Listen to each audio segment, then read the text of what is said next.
You are watching and listening to Chris and Leicester Till I Die TV on YouTube and your favourite podcasts.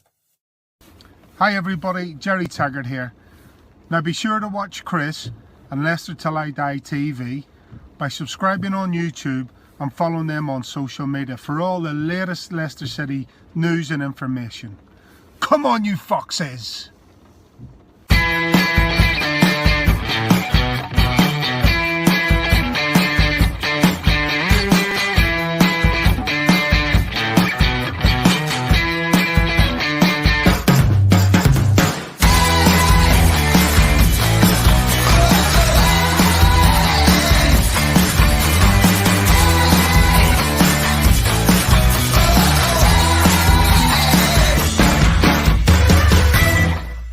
Of the net. You're watching Leicester Till I Die TV. Watch us on YouTube. Listen on your favourite podcast platform. Or ask your smart speaker To play the podcast Leicester Till I Die. Subscribe, like, follow, and join in now. Right, Chris. All right there, all right at the back. How are we all doing? Greetings from the Kremlin. Well, not exactly. Greetings from wet and damp Bournemouth. No, we won't go there. How are we doing? It is European week. The games are coming thick and fast, 2 a week. A bit like my sex life. Well, not anymore, but used to be. This is the preview show for what is week 4 of the Europa League. And this is where you can catch Leicester Till I Die live and post-show listen to.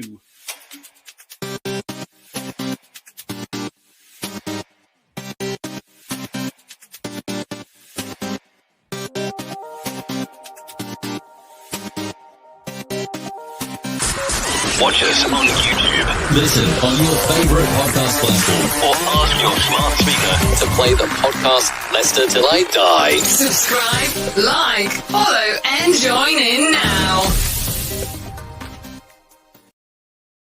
And we'll say good evening to my co-host, the thinking woman's deadline. I'm here with us this evening. Craig, how the devil are you, sir? I'm good, thank you very much.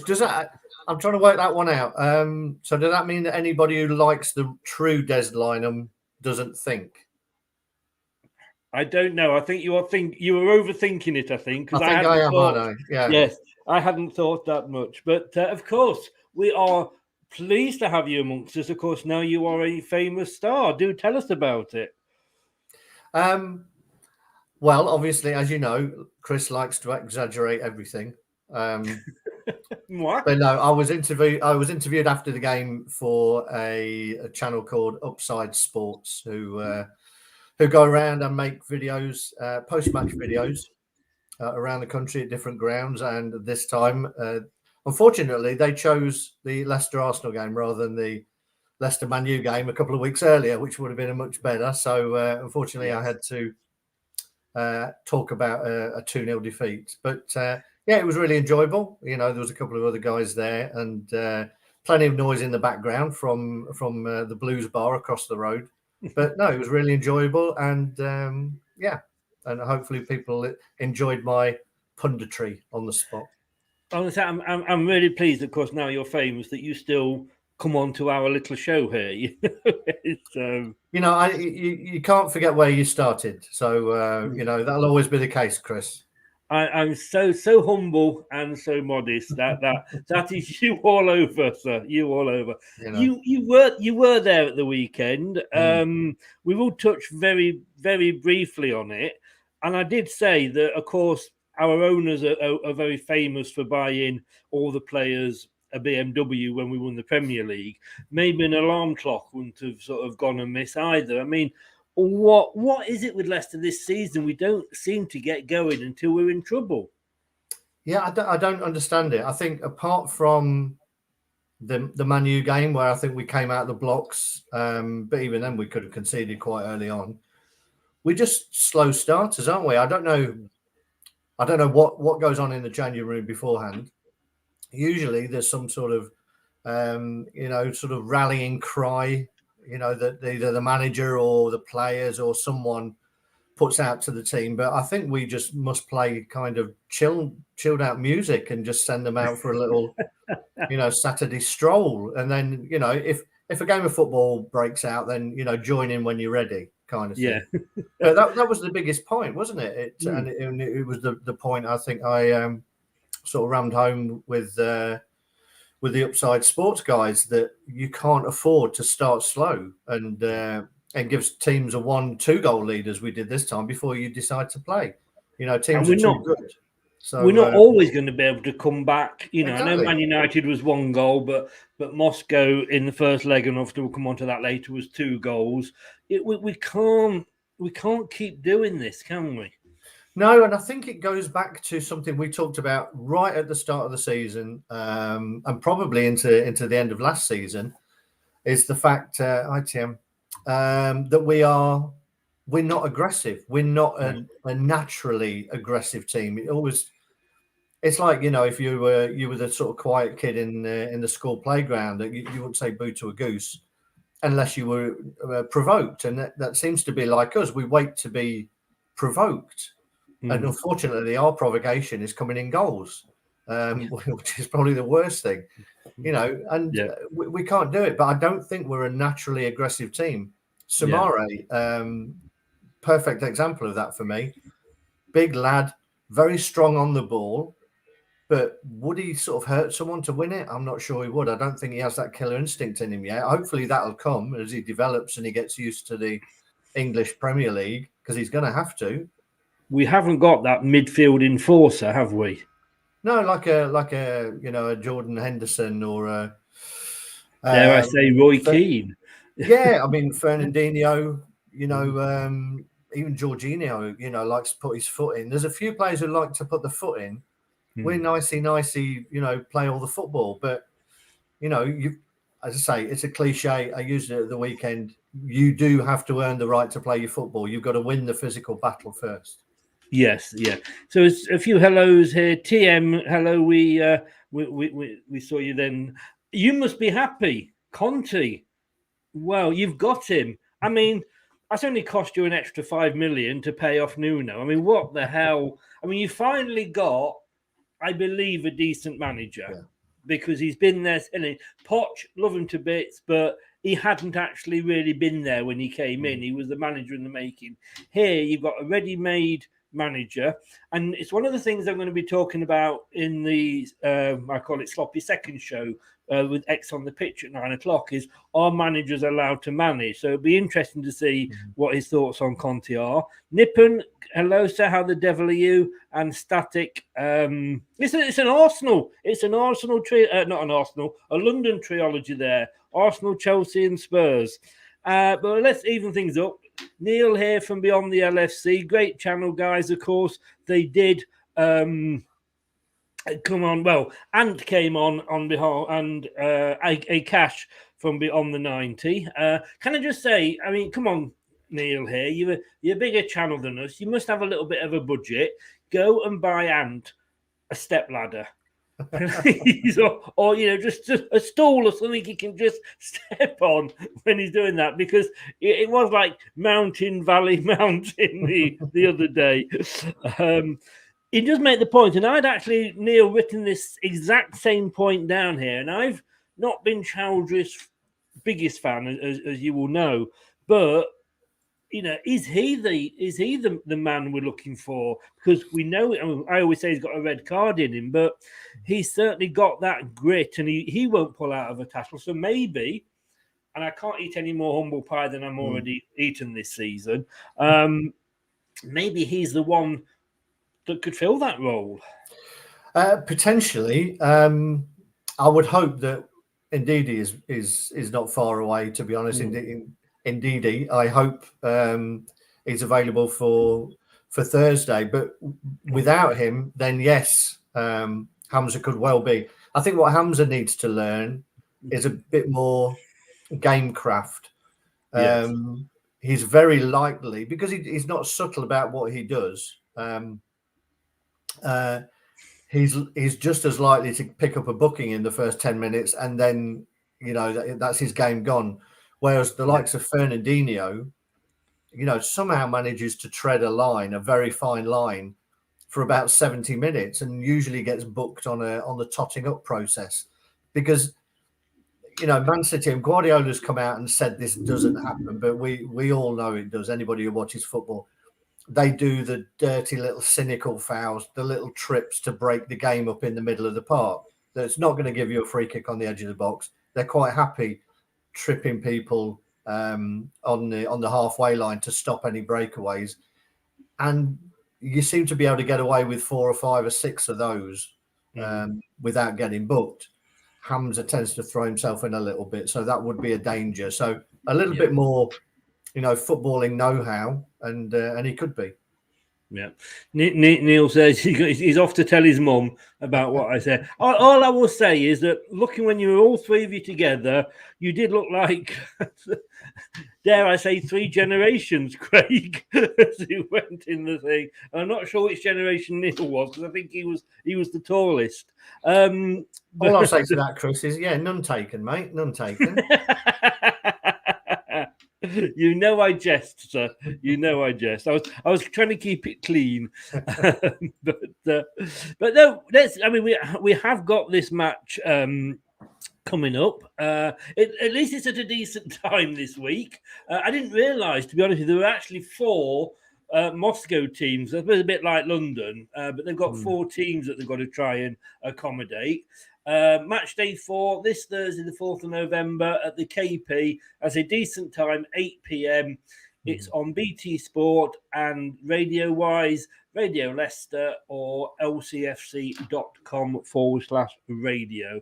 I'm sure all the national radio stations will be following Spurs that day, with it being Conte's first match. But it's good to have it back at a decent time, isn't it? It was a bit too early last time. Yeah, it was. I can say I couldn't see it. I was following along on Twitter and BBC and all that. Yes, but yeah, I was working very studiously. Yes, of course, as always. As always. Going into the match though, we I don't know if this is. I'm a bit confused about this because they've got us down as. This is UEFA.com website. I'm not 100% sure. I think it's probably up there with Wikipedia. But I think what you've probably got there, you've probably got Brentford, Man United, Brighton, and the last cup game. So that I would imagine that's not league. That's last. Yeah, but we haven't got the draw in there for Brighton, have we? No, but we've got the cup win in there, haven't we? Yeah. But they would. To be honest, let's just use Leicester's lcfc.com. It's better than UEFA. So we've got 3 wins, a draw, and a loss, which is more like it. Confident going into the game, Craig? Yeah, I am, to be honest. And I know you've thrown this phrase out there quite a lot this season prior to games, but this is a must-win. You beat me. I've got it written down. Yeah. I was going to say it. Yes. For once, I'm going to agree with you, even before that you put the question out there. This is a must-win, and yes. This is looking more and more like our best chance of Champions League football. I think at the league at the minute, there's too many teams that are putting in decent performances. We're too inconsistent at the minute. We would have to come with a sort of bit of a late run. So you've got to say this is our best hope that, we get out of the group and then get a favourable draw. So there's no way he can put out a weakened team in this competition for me. This is literally European must-win. Because we've actually dropped down quite heavily in the UEFA coefficient. Yeah, I did see that, Yeah, I think we've dropped it from something like 25th to 75th because obviously the Premier League run isn't included anymore. So, that drops us down from sort of like, pot 1 and 2 that we've been in down to pot 3. I mean, can you see us, and unfortunately I think I possibly can see us, not getting into a European place in the league? I think so, or shall we say a European competition that we want to be in? Because I don't even know, because I think he goes down to 7th, doesn't it, for the conference? Yeah, it does. So that's what I mean. Do we want to be in that one? Obviously, the lure of that was enough to bring Conte to Spurs. So let's not diss it. And to a point, any European competition is good. It's just there's a lot of work in that competition to then win it, to be rewarded with a place in the Europa League the following season. So. I think it's going to be hard this season. I think the top three are playing in a different league at the moment: Man City, Liverpool, and Chelsea. Then you've got the likes of Arsenal are on a run at the moment. Mm-hmm. You've still got Man U. You've got West Ham, who are doing great, who are managing to do really well in Europe and in the league. What would happen if they got a couple of key people injured would be interesting. But then you've got other teams who are capable of taking points off you as well. Spurs are going to be a totally different proposition under Conte. Aren't they just? Yes. So I think that's 7 or 8 teams I've mentioned already. And then you've got the likes of Crystal Palace, who are doing really, really well and much better. Great result for them against Man City. So, it's going to be a tough division, and it gets tougher and tougher each year. So this has got to be our best shot. Just looking at TM says, don't start on me, Craig. Chris does good all by himself. Munsey, good evening. How the devil are you? I'm still a man, not a woman, Chris. Lol. These days, I read that as mummy the first time. Okay, mummy talks. I thought, I should have gone to Specsavers. Rich from Rich Sports, good evening. So how the devil are you? Welcome along. Looking at Moscow's form, I mean, the last 4 games in their league, forgetting Europe at the moment, but in their league, includes a 7-1 defeat away to Zenit, St. Petersburg, who I know are sort of top of the league, but they've got a goal difference of 18. But even Zenit have lost 2 in the last 5. But that was a bit of a beating for them, wasn't it? I know they've since played FC Rostov and got a 1-1 draw, but Rostov are not sort of particularly high up that. They're 12th. So I wouldn't want to be going into this having got that within recent weeks. That's still in sort of the memory. No, and I think it's pretty well documented that Eastern European teams don't necessarily travel that well either. They're very strong at home. They have a vociferous and partisan crowd behind them usually in European games, but they don't travel particularly well. So the worst thing that we could do is again have a sloppy start and give a goal away. Because then you expect that they would sit in and make it quite hard for us. So it's really important to have a strong start and get our noses in front and force them to come out a little bit. I'm looking at it, and they could almost be the Russian Leicester City, to be honest with you. They're sat down there in 9th place, having played 13. They've scored 15, but they've conceded 18. Obviously, 7 of those was in one game. But we do know from the first leg that they can be got at and rattled. Yeah, definitely. I mean, we scored 4. We could have had a few more as well. I know they could have probably had another couple early on, when we hadn't started. But particularly on the break, they look susceptible to not being able to pick up any runners, particularly from deep. Daka had a really good game, as we know. Took up a lot of really good, sensible positions in that game, and he had players who were picking up his runs and seeing him and delivering the ball, and then his finishing was fantastic. So we know, I think Brendan and the team will obviously know where their strengths and weaknesses are, and it's up to us to try and exploit them. Indeed, and it is, and we have touched on this already, but for me, and I suppose I do like quoting, like, the game of 2 halves, and it's a must-win game. But we've got to, surely this is the game, like you say, he's got to put his strongest team out, and we've got to get that first goal, haven't we?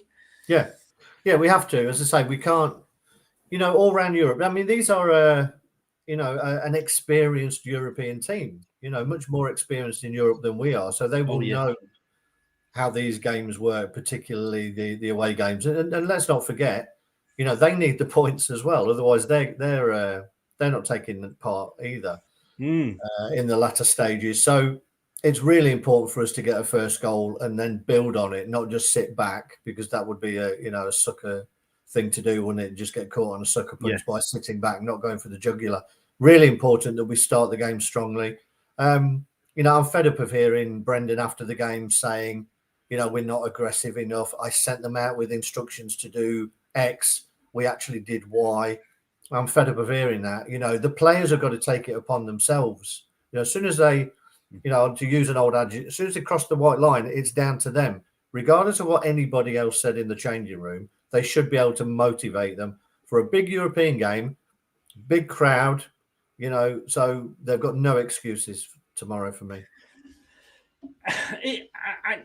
I just find it hard to think that a manager tells you I just find it hard to think. No, that's a statement on its own, isn't it? I find it hard to think that the manager says you go out and do this, and then the 11 players go out and do completely the opposite. The thing is, though, I think that's part of a character. You could tell, you could tell somebody, you can tell a pacifist to go out and be aggressive, but when they get there, if they're met with aggression, they're going to shrink back again. And I think that's it. It's either in your character or it's not. And that should be brought into play when we're scouting people. I'm sure it's not just about your footballing ability. If you're playing at the top level in most countries, you can play football. It's about the rest of your character. What else have you got that makes you? I mean, what makes a great player a great player? Roy Keane, for instance, you used him earlier. Perfect example. Not the best footballer by any means. Didn't have a trick or any skills. Passing and his vision was okay. You wouldn't say it was outstanding. What he had was a will to win. And that will to win, when you're surrounded by other good players, takes you a hell of a long way. And that's just within him. That's not been given, as you can see now when he's doing his punditry. He's not a shy boy. He'll say what he thinks. So that's going to be the understatement of the decade, doesn't it? So I think that needs to be taken into account when you're building your squad.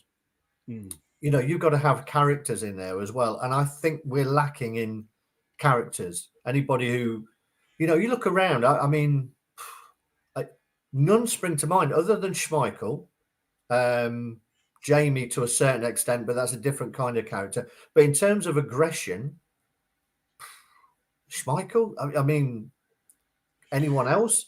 Soyuncu's aggressive, but doesn't channel it necessarily in the right way. No. So from someone who's got that real will to win, it's a bit lacking for me in our squad. There's nobody there that will go out and grab you by the scruff of the neck and push you over the top, as they say. Go and get them if you like. And this brings me on to this point very, very nicely. You'd almost think that this show was scripted and we rehearsed it, but have a look at this today.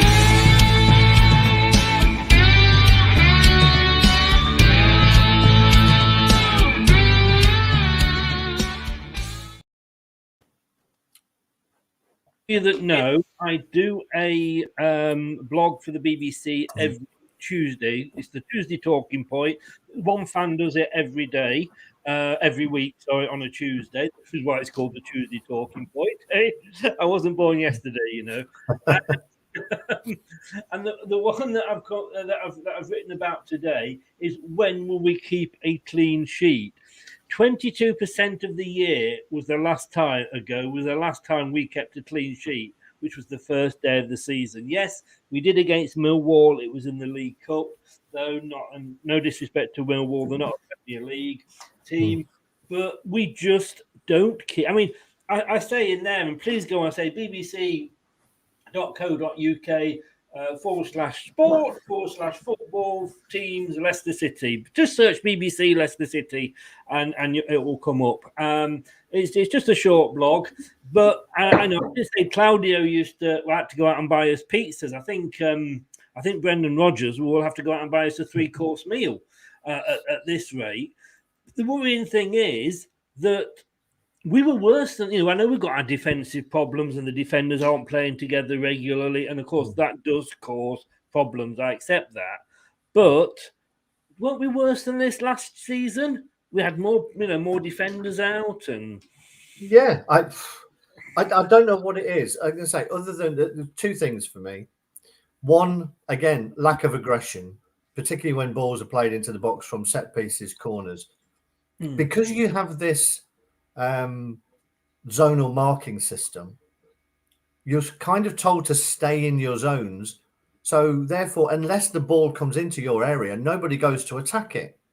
And because you're in that zone, the attackers are already coming in and are always going to beat you at a fair jump, to be honest. There was a situation in the game against Arsenal when I was having a close look at this. He had Schmeichel. Then there were 3 Arsenal players in front of him to the back post. 5 of us on 6-yard box, not marking any of those 3. And then another 3 Arsenal players at the back post a bit further out. And I'm thinking, surely someone has to say, okay, that's where we're supposed to be, but the players are over here. I mean, it would be funny and interesting and probably alarming if a team decided to keep all of their players outside the box. I bet we would still line up in exactly the same places that we've been told to on a little clipboard somewhere. yes. Just ignoring the players, that we're supposed to be marking. I mean, where does zonal marking start and finish? I don't get it. I've never been a fan of zonal marking. I've got to be honest with you. Maisie, good evening. Devils United TV, get over there and support her. Hey, Chris, and she hasn't forgotten you, Craig. Hey, Craig. Yes, you will have to read it for this week. I mean, you haven't been reading it, Maisie. Wow, I'm disappointed. Terry, good evening. How the devil are you? I thought you were away this week because you've not got a question for Julian later. I don't know. The thing is, if we crash and burn in the next 2 Europa games, we can start to say cheerio to 1 or 2 of our players. Unfortunately, I think you're right. If we're not going to get the minimum, we've got to get is a European place of some description to keep hold of a couple of them. You would hope, we've got an international break coming up. You would hope they're working on it. I mean, we must have defensive coaches, and I'm saying, what are they doing?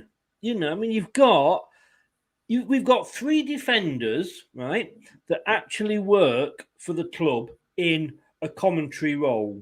Matt Elliott, Jerry Taggart, Steve Walsh. 3, what I would call, excuse my Frenchship, bloody good defenders. Maybe we should be using them on the training field rather than behind the microphone. Yeah, I mean, what we got, Kolo Toure, who seemed to be more interested in saying hello to his old, some of his Arsenal players in the tunnel afterwards, which was disappointing to see, to say the least. Yeah. But if he's there as a defensive coordinator, I don't know what he's coordinating, to be honest. Yeah. And while we're on this, at what point, and I know it sounds a little old-fashioned, I would like someone to do some research onto this. What happened to putting men on the posts? Yeah. If you're going to zonally mark those 2 areas for a start, because I bet if somebody does some research on where the ball goes into the net from corners and free kicks, I would imagine there's a hell of a lot that are going just inside the post. The one we conceded at the weekend, Gabriel flashed across Schmeichel. Jamie Vardy's header flashed across Schmeichel from a corner. It happens all the time. They just go in the posts. So I don't understand what you lose by having someone on those 2 posts. It used to be a thing. Someone somewhere, probably, and I'm guessing, probably one of the foreign coaches who seemed to be able to do no wrong, decided that you don't need to do that. So we all followed them the same way that they brought in playing out them from the back. So we all followed them. Yeah. Just do the basics, please. Yes. I mean, you've got Martin O'Neill years. You had, and we're going to be today, one of the things we're talking about with Julian later is sort of, we've got more holes in our defence than Swiss cheese. Maybe, Chris, you can ask him about that, about marking of posts. Yeah. And But we where used to do stopped. it under Martin O'Neill, didn't we? Yeah. I'm going to say I'm not sure when it happened. Whether it was Wenger or whether it was a Guardiola thing. I'm not sure, but it's definitely stopped. It's not just us. I don't see many teams doing it at all. Even the likes of Burnley. I'm sure if Dan's around, he could let us know. But it just seems such an obvious place. Where the ball ends up in the net. You've got a keeper in the middle. Just cover the two posts. Yes. It seems obvious, but it clearly we don't have enough coaching qualifications for it to be of any notice. Good evening, David. Welcome along. Thanks for joining us. How the devil are you, sir? Good evening, both of you. It's pathetic, the defence, just because we don't have Fofana and JJ, just a convenient excuse for the team. The thing is, as I'm going to be telling all the blog, you don't need to go to the BBC, David, and read it, because I'm virtually saying everything that's on it. But, everybody is saying that, it's, oh, come on, when these players come back, will be great. But Fofana, for example, is going to be January. Well, okay, he's back in January. When's he going to be up to speed? Probably mid-end of February, by which time we could be out of everything. Well, particularly, I mean, the in-play is one thing. From set pieces is something different because it doesn't matter who the players are there for me. It used to be that when you were man for man, your job was not necessarily to win the ball, it was to stop the attacker getting to it. So you did that by having contact, not wrestling them, but you just block their runs. If you're marking a zone, then you can't do that. They just get a free run on you all the time. So for me, the most stupid comment, I know Brendan comes out with quite a few comments that I think are stupid. He's come out with one of the most stupid ones this week. Conceding goals from set pieces and corners isn't a problem for us. Hello? Well, I don't know what you're watching. Well, I'm going to say, you got the telly on another game, have you? I with zonal marking, if you're marking a man, right, if Brendan says to Johnny Evans or so, you go and mark player A, they'll be checking up on player A and seeing how he moves. But if you're doing zonal marking, you don't know which of their players is going to come in. You've no idea what's going on. David says there, put a man on the post and it plays everyone else onside, though. No, well, you can't be offside from a corner for a start. So the ball's played backwards. So you then go out as a team when the ball's cleared. Yes. If you're standing outside, in the 6-yard box, I get that. But for me, we're conceding far too many. It used to be, you basically could take your line from those two guys, even if it's just one, whether it's a guy on the back. But once the initial ball is cleared, they then bring up the line. I don't think you can say that we would be any worse off by playing people on the post because we concede anyway. So whatever we're doing isn't working. It's got it, at least we're trying something else. Yeah. Dorco, good evening. Welcome along. How the devil are you? Our defence has a former Titus. They're afraid to get rid of the ball. The same as Eric Burstow had a few years ago. Melina, good evening. How the devil are you? Welcome along. Check out Miss Melina's channel. I knew you'd pop in. Please don't mention the game. We're not talking about the game. And Melina, we all know how Leicester concede. Yeah. All right. 3 games you were pointless. Just remember that. Although having said that, you come back well because you were pointless. So well done on that. My worry is that if we do concede that early goal, I can see Spartak Moscow just shutting up shop. I mean, Yeah. take that Arsenal game. I mean, it was, to me, and here's another quote coming, the proverbial game of two halves. We didn't wake up. They, didn't let us settle. They were the better team in the first half. In the second half, we were the better team. I'm sorry, we were all over them. But, the balls were going just wide, just over. And you've got that 2-0 deficit down and the clock's ticking down. What they've got to do is do what Arsenal did in the second half when they go ahead. And foreign teams are very good at that. Yeah. Yeah, they'll do exactly that. They'll sit in, they'll block it up, and they'll try and hit us on the break and get a second. We know exactly what would happen. As I said before, they're experienced European team. So they know they've been away and played many, many, many games. So they will know exactly what to do if they get their noses in front. They're probably going to come out with a game plan to probably keep it tight for the first 20, maybe then try and nick a goal, express themselves a little bit and then sit back in. So we should know what to expect. It is the fourth game, week 4, as they say, of the competition. Last time out, we had we beat Moscow 4-3, and to be honest with you, whatever you say, it was a great performance. We were away. We'd never been to Russia before. It was bloody cold. It was snowing.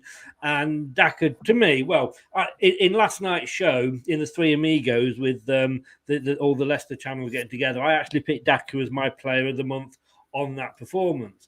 But Napoli came good as well, and that's a bit frightening. It is so tight at the moment. When you look at the group, and let's just bring it up here. Warsaw still top with 6 points. Napoli and ourselves on 4, but we haven't got the goals that they've got. And Moscow below us on 3. Anybody can beat anybody in this group by the look of it. And it is as tight as the proverbial ducks, what. And I'm really, really worried that we're going to go to that last game away at Napoli needing something. Yeah, I mean, you're starting to sound like Kevin Keegan there. We've got to go there. We've got to win something. And I'd love it. Exactly. I'd love it. Yes. I mean, you try and second guess what you really want in terms of points, but I think we've got to be hoping that we get a win tomorrow night and Napoli go away and beat Warsaw. Yes.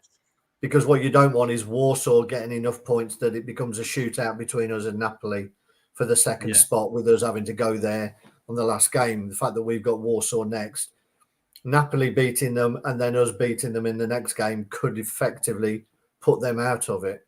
So, or make it a little bit easier for us going into that last game. Ideal scenario: Napoli and Leicester need a draw in the last game to get through. Now, far be it from me to say that Italians could make a deal. I'm sure that's not what you're saying. No, not at all. But you would think that would be the scenario that everybody's looking at. If we win our next 2 home games, Warsaw and Moscow on Thursday, Napoli go away and beat Warsaw, then it looks a little bit more better for us. I think Brendan came out and said he thinks if you get to 10 points, it's going to put you through. So 2 wins puts us on the 10 points, I think. So we go on to 7 tomorrow and then hopefully beat Warsaw. So that's the scenario that I think we all want. Warsaw beating Napoli would not be a good result for us. No. I mean, it's going to be. Where are we? We'll just bring it back up. Here we go. It's actually going to be at Warsaw, which which isn't the best thing, but like you say, it would be good if I suppose we don't want to be, like you say, in that battle for second, do we? No, that's what I mean. I think you need to be going into that last game against Napoli on 10 points, which means winning the next 2. Yeah. Yeah. So we've got. There's no other way. As I say, if we lose this, we've got to then beat Warsaw, and then we've got to go away and beat Napoli as well to really have a chance. So you don't want to be putting yourself under that pressure. Yeah. No. I'm not saying we couldn't respond to it, but you don't want to be under it. I think if had it been the last couple of seasons, you'd feel more confident about us responding to it than this season. But you did mention him earlier, and he has popped on. Honestly, I will love it if we beat them. Love it. Never gets old, that one. Love it. And we are talking Europa League, and we're going to be straight back after this.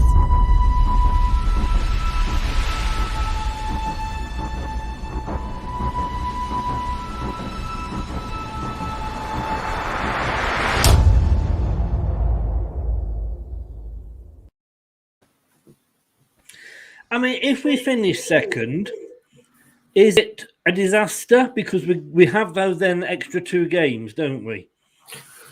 We do. I mean, it's not a disaster. You're still in it, aren't you? So, and you would fancy us.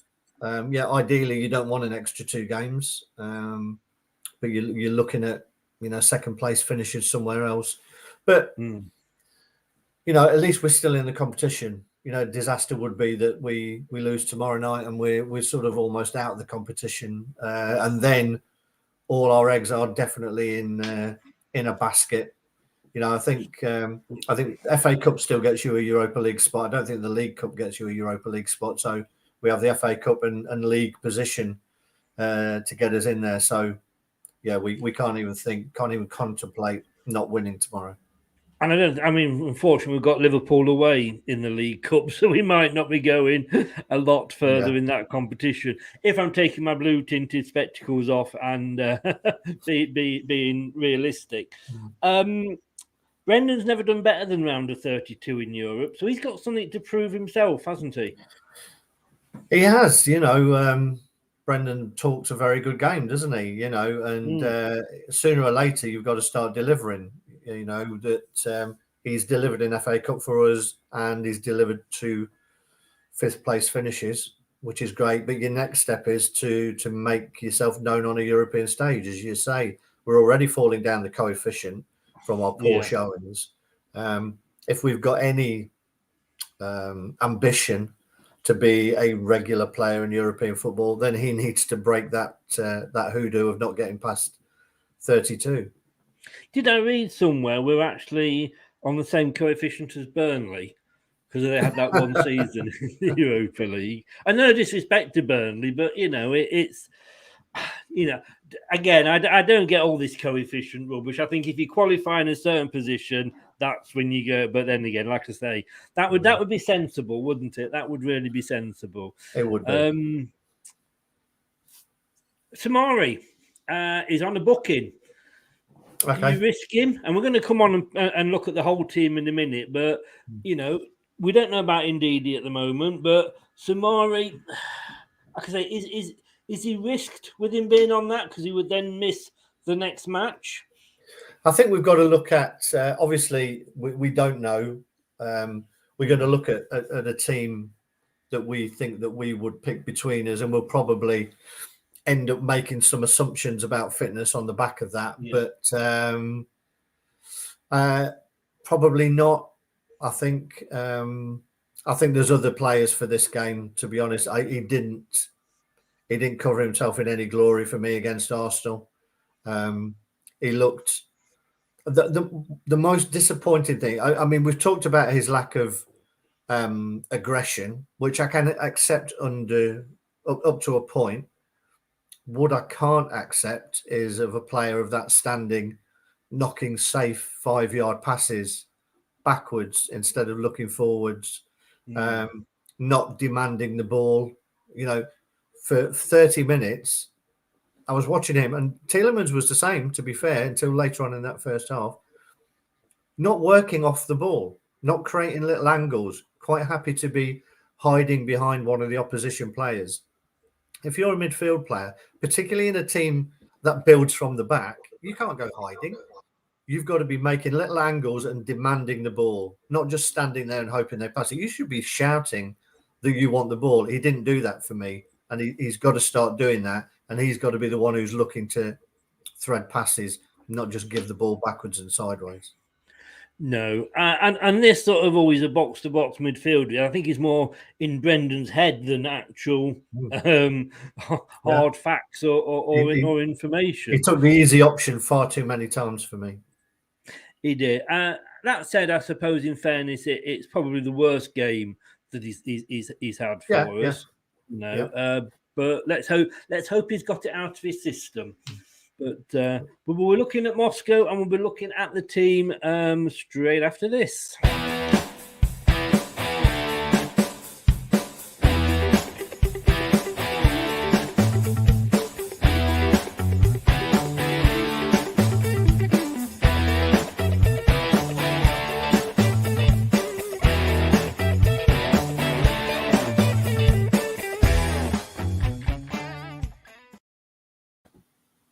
First saying about Spartak Moscow, just checking here, they are Russia's most successful ever club. Well, there you go. You know, we're not playing mugs, are we? You know, as I said, we're playing an experienced team, so they'll be smarting from that defeat in the last game. So they'll be here with something to prove, and they want to go further in it as well, because otherwise, you know, their coefficient is going to be going down the Swanee. You know, and by all accounts, you know, it looks like they're not pulling up any trees in the Russian league. So this may be something that they're going to target as well.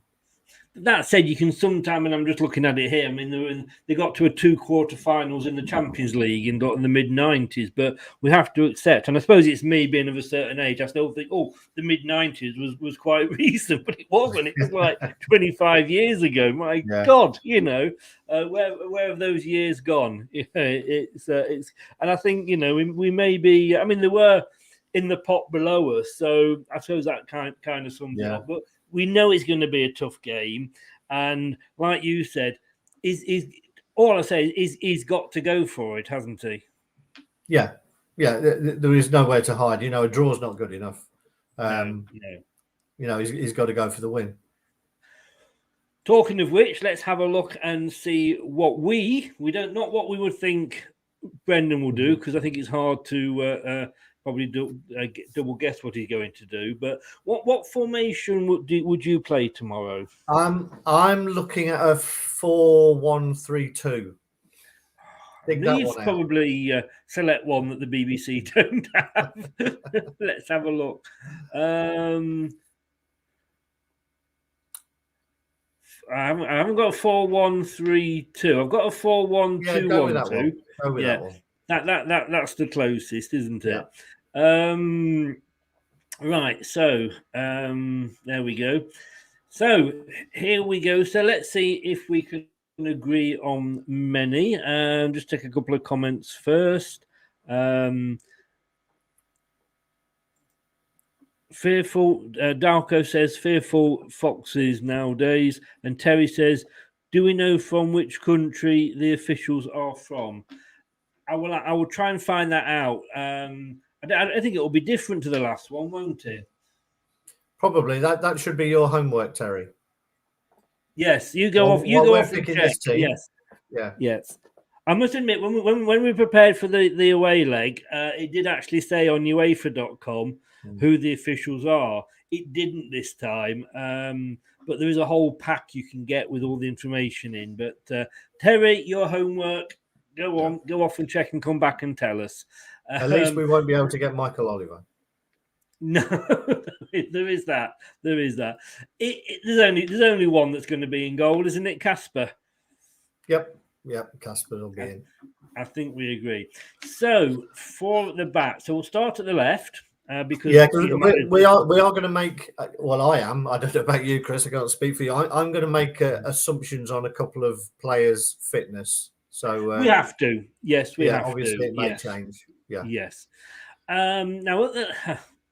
He didn't get a look in at the weekend, and I don't know again whether he's not fit or not. Would you go Ryan Bertrand at left back? No, because I'm going to take a gamble on the right back. So I'm going to go with Castagna at left back. Okay. If the gamble, and I obviously know where you're going with that gamble. Yeah. If that gamble wasn't to pay off, I'd probably put Bertrand in rather than Thomas, to be honest, for a bit more experience, and then switch Castagna. I think what's happening there is that we are both thinking about the the injuries, and we're thinking it in different ways. Terry says, "Okay, you carry on. He'll go and find out." Good man, Terry. Good man. Therefore, I presume on the right back, you're going for Piera. Yeah. Yeah, hopefully he's fit. As I say, if not, then I would probably be looking at switching Castagna over and putting Bertrand in at left back. Yeah. The only reason I went for Bertrand is because of the fitness and injuries.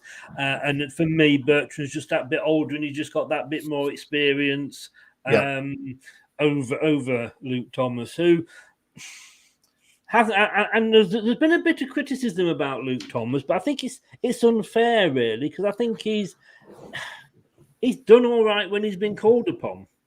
Yeah, I think again he's still a young kid, and I think he did okay. I thought it was a little bit unfair to pull him out of quite a lot of bad performances at the weekend. I think he lost concentration a couple of times, which is disappointing.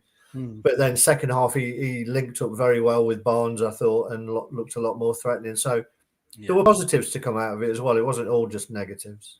Yeah. Am I going to guess that one of these is going to be Soyuncu? Yeah, the one on the left next to Castagna would be Soyuncu. So you're moving him back over that side now. You think he's done his stint on the right? Just because I'm putting Evans next to him. Quite right. I think, quite right. Yeah, I think when Evans is there, he's a bit more of a calming influence. Yes, yeah. And this is going to be silly. My mind has gone blank. Just remind me, did Evans play at the weekend? Yes, he did. Yeah. And he was quite lucky to get away with a yellow card. That's right. Yes, he did. That's correct. Sorry. Yeah, my mind totally. I'm trying to blank that game out of my mind totally. Whereas Laporte got a red for virtually identical foul. So again, when we're looking at consistency, I'm quite pleased, but in terms of consistency, in fairness, Melina did ask me about that on the show, and obviously I wasn't there, so I was watching it, and I therefore couldn't see the whole pitch or what have you. Was he the last man, or could? Well, he was. I mean, to be fair, he was quite a way out. I think he was quite close to the halfway line, and at the time, it looked a little bit of a 6 of one, half a dozen of another. But looking back at it since, I think he's lucky.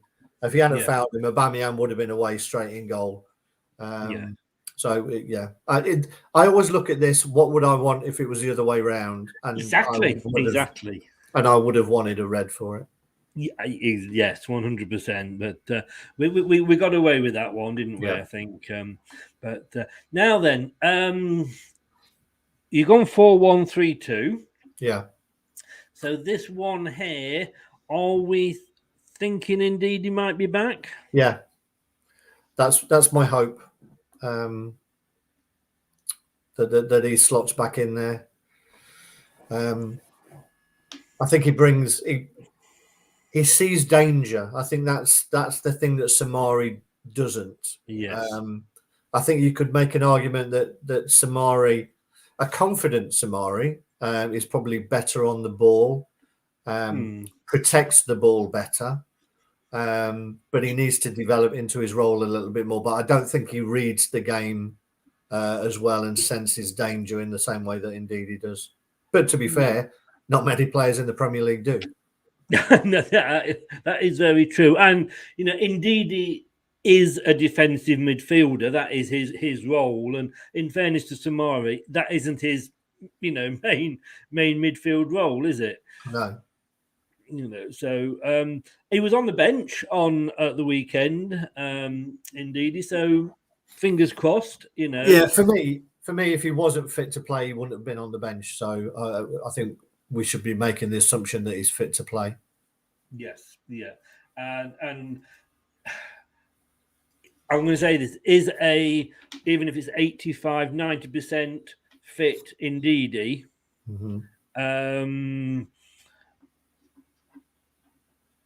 Better than a 100% fit Sumari, I suppose, is the question. I think it depends very much on the game, but this game is really important. So I would say if its match fitness is lacking, then you play him. If there's a danger of him recurring the injury, then you don't risk it. Yes, yeah. But well, fingers crossed that we need him. Terry, I'm sorry to rain on your parade here. You've not quite got it right here. But I've just checked at the same time. Yeah, all the officials are Turkish. They better be good because my daughter's over there at the moment. All the officials are Turkish.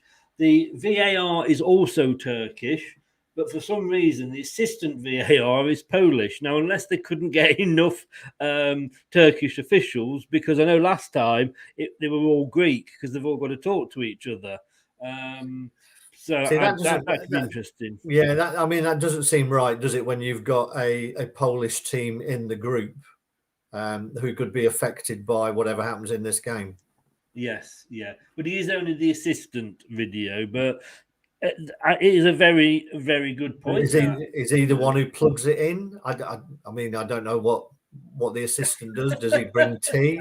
I don't know.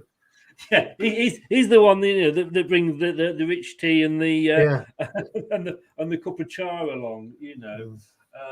Far be it from me to think that UEFA.com have got it wrong.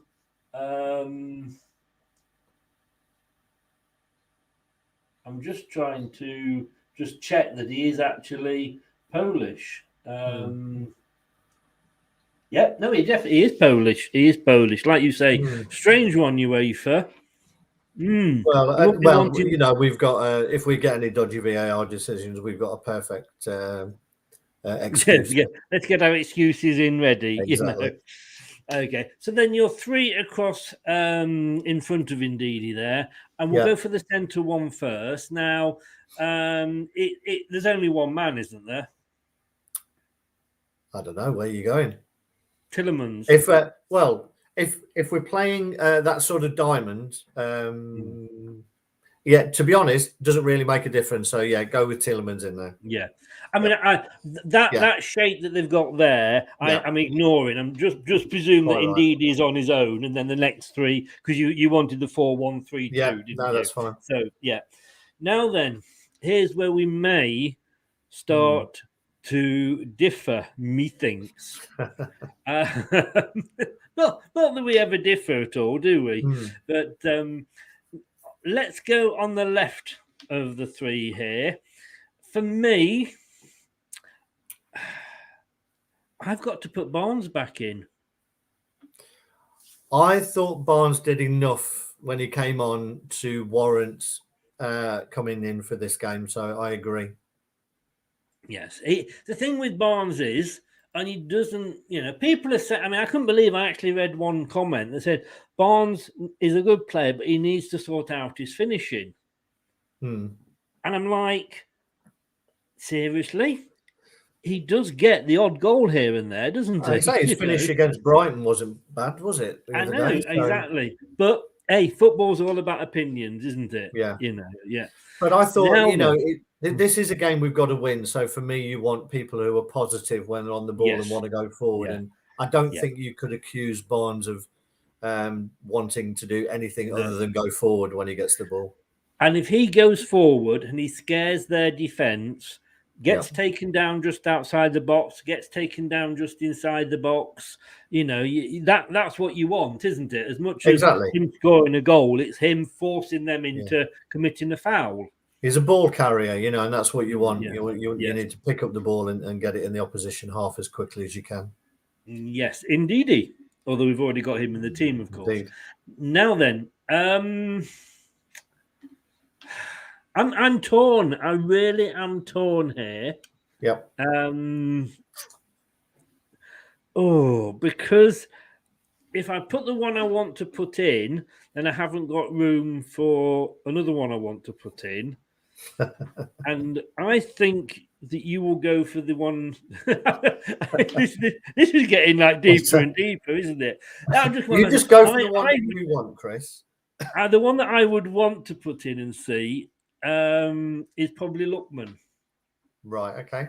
But I think you might be going for Maddison. When I originally was thinking about the team, I was going to have Lookman and Barnes as wide players.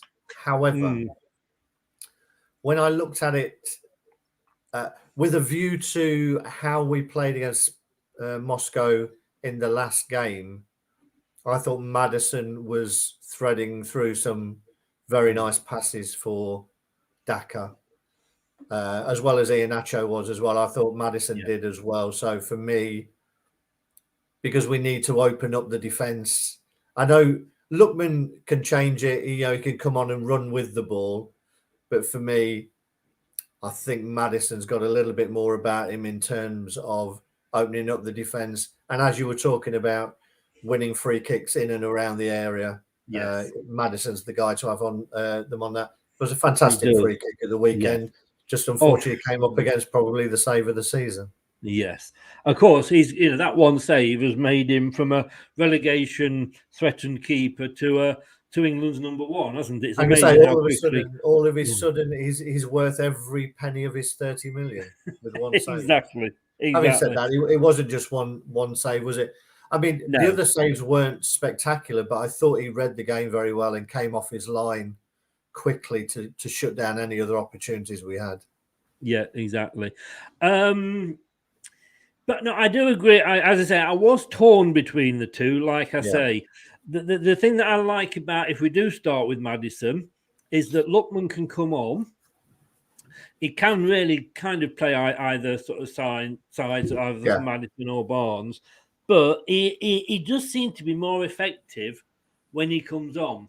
Yeah, I think it's a little cameo role, isn't it, for 20, 25 minutes? Yes. And he does look more effective coming off the left for me where he can cut inside. So maybe it's an ideal scenario that, Barnes gets 60, 65 minutes and then Lookman replaces him. Yes. And like I say, I think with their defence tiring, two up front, which I think I agree 100% with that. One of them, which is the easy choice for me, and I think the one that we'll agree with, has got to be Kelechi Iheanacho. Yep. And what I like about Kelechi is his work off. If you study him and if you look at, I know you tend to judge strikers by, they're not scored for 3 or 4 games, etc. And he does. Dorco, I'm going to put you up against the wall and shoot you with recommending Perez. But with Kelechi Iheanacho, if you actually watch him, he's touch off the ball and he's, like you say, his passes. It's his whole round game. It's not just about scoring goals with him, and he's really impressing me this the back end of last season and this season. Yeah, I think sometimes his touch can be a little bit off, and then if he doesn't start the game well, it can affect his confidence. So it takes a little while for him to ease himself into the game. I think that's happened in the last couple of games. He's not been at it from the off, but there's no doubt that when he's on his game, he reads the game very well. He takes up intelligent positions, and his all-round awareness of the team around him is excellent as well. And that's why you see that he's not just a striker. He's quite happy to play in his teammates as well. So he's an intelligent player. So he fully deserves his spot here. Dorco, if Brad was here, he would be chopping something off and feeding you them with a bit of spaghetti. I'll tell you. I think Perez is busy being the assistant to the assistant VAR. we can but hope. Now then.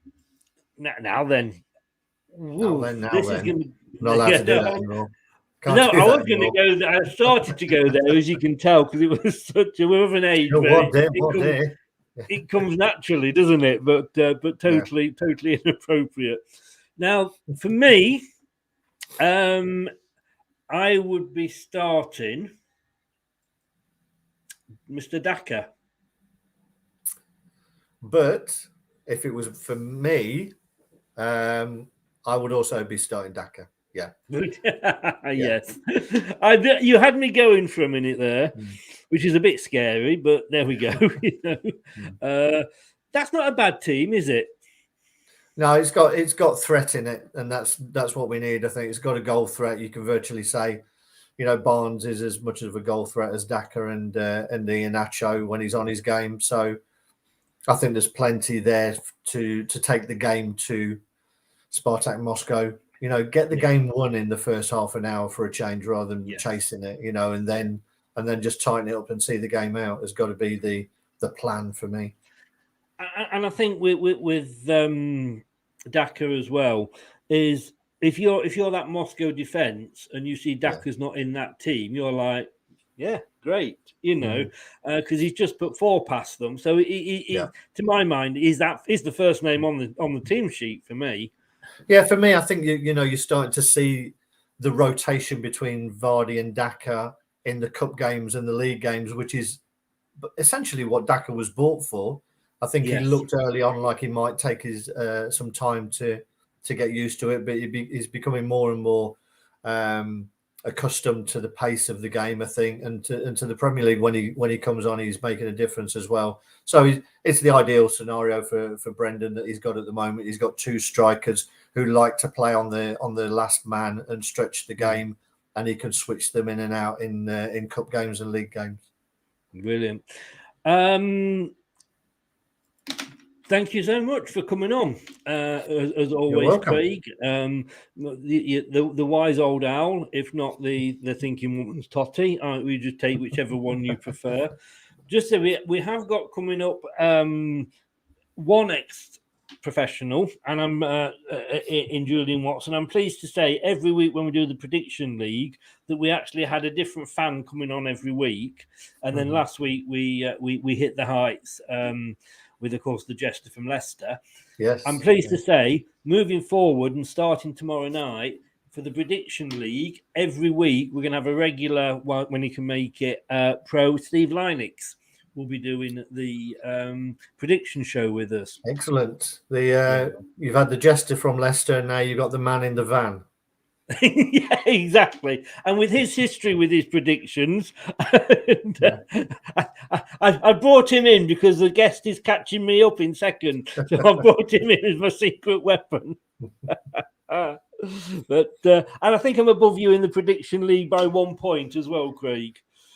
Yes, I did see that, Chris, but seeing as I've missed a couple of weeks, I'll take that. Yes. Excuses. Craig, thank you very much, sir. You're Enjoy welcome. the match on Thursday, and I will see you back on Friday when we're looking at Leeds. We will indeed. Yeah, thanks, Not Chris. the Thanks, nicest thing everybody. to look at. Cheers. But there we go. Thanks very much, Craig. Stay safe. All the best to your family. Thanks for coming on. Mate. Cheers. Bye. Bye-bye.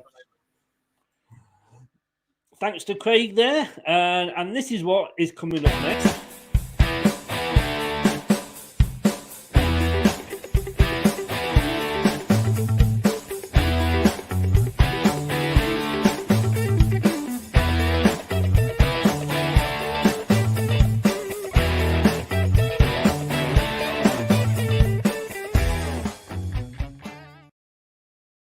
Nine o'clock. I need to go off and get changed and make it look like I'm not wearing the same clothes all the time. Terry, I'll see you then. It's going to be in about 50 minutes. Julian Watts, and we are going to be talking Leicester's holy defence. And I don't mean holy as in the, bless you, my son, holy. I mean the holy as in the Swiss cheese. We're going to be looking at managers. Are they managers anymore, or are they just yes men? Is that who owners want? And also we will be looking at England players kicking up a bit of a fuss because the bonus was cut for getting to the final of the Euros. Should they be paid a bonus? We'll be talking about that with Julian. Thanks to Craig. Thanks for joining. I'll see you in about 47 minutes. Terry, get a question ready, mate. We'll always ask your question. So come up with one and we'll see you then. Thanks to everybody. I'll see you for sloppy seconds in a bit. That's all, folks. Hello, Matt Elliott here. Be sure to watch Leicester Till I Die TV on YouTube and follow all their social media platforms for all the latest updates and news on Leicester City Football Club.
Watch us on YouTube. Listen on your favourite podcast platform. Or ask your smart speaker To play the podcast Leicester Till I Die. Subscribe, like, follow, and join in now.